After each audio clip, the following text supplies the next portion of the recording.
At dawn on the 15th of October 1917, a woman stood before 12 French rifles. She refused the blindfold, looked her executioners in the eye and smiled.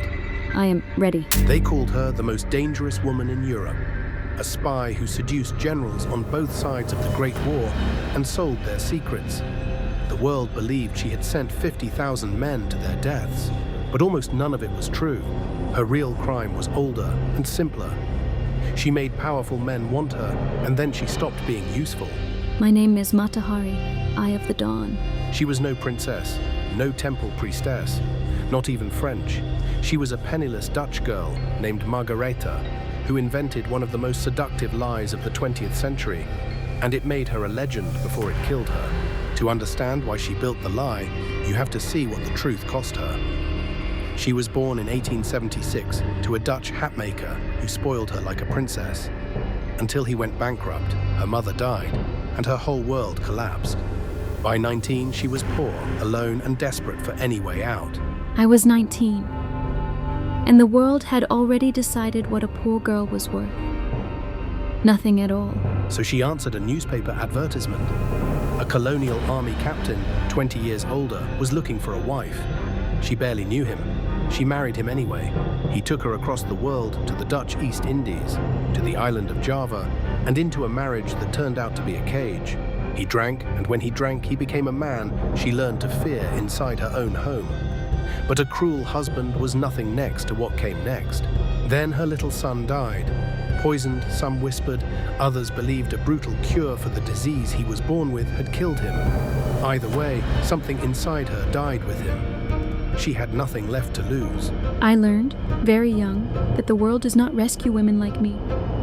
So I decided to make the world watch me instead. She divorced him, lost her daughter, and arrived in Paris in 1903 with no money, no name, and a single idea. Paris was hungry for the exotic. So she gave it exactly what it craved. She erased Margaretha completely. They wanted a mystery, so I gave them one. She claimed she was born in a sacred temple in the East, raised by priestesses, taught secret sacred dances. None of it was real. All of it was irresistible. She called herself Matahari and danced veil by veil before the wealthiest men in Europe. Overnight, she became the most talked about woman on the continent. Counts, bankers, ministers, and generals competed for a single night of her attention.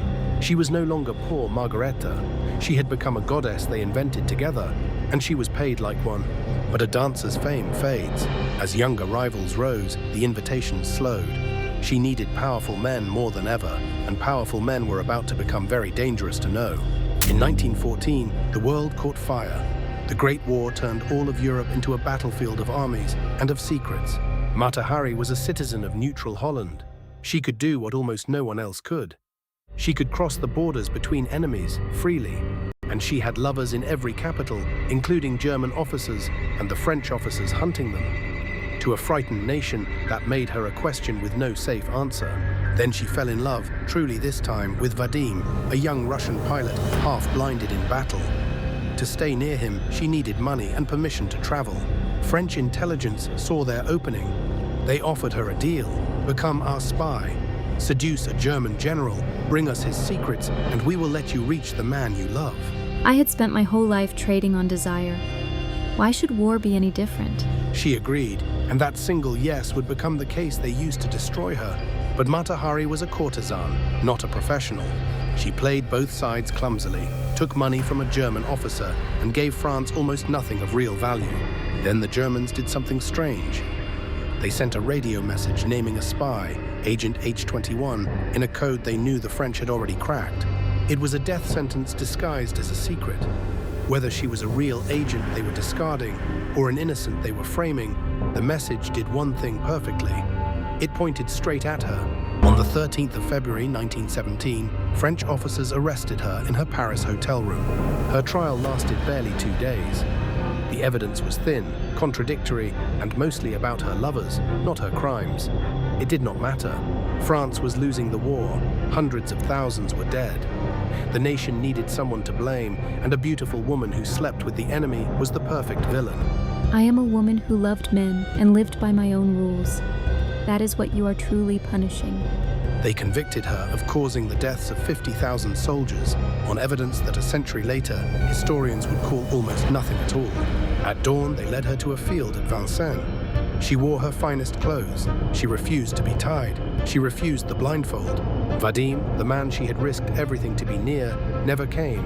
He had refused to even speak in her defense. She walked to the post with no one left who loved her. I am ready. She blew the soldiers a kiss, and then the most desired woman in Europe was gone. 41 years old, killed by the very legend she had built. 100 years later, France unsealed her file. The evidence inside was so thin that historians have called her conviction a sham. Mata Hari, it seems, was guilty mainly of being unforgettable. A scapegoat for a war she never could have changed. She had turned herself into a weapon of desire, and for a while it made her untouchable. But a woman whose only power is being wanted stays safe exactly as long as she is useful, and not one day longer. If this is the kind of history they never taught you, subscribe. There are other forgotten figures who built a legend so bright it blinded the world to the truth until it was far too late.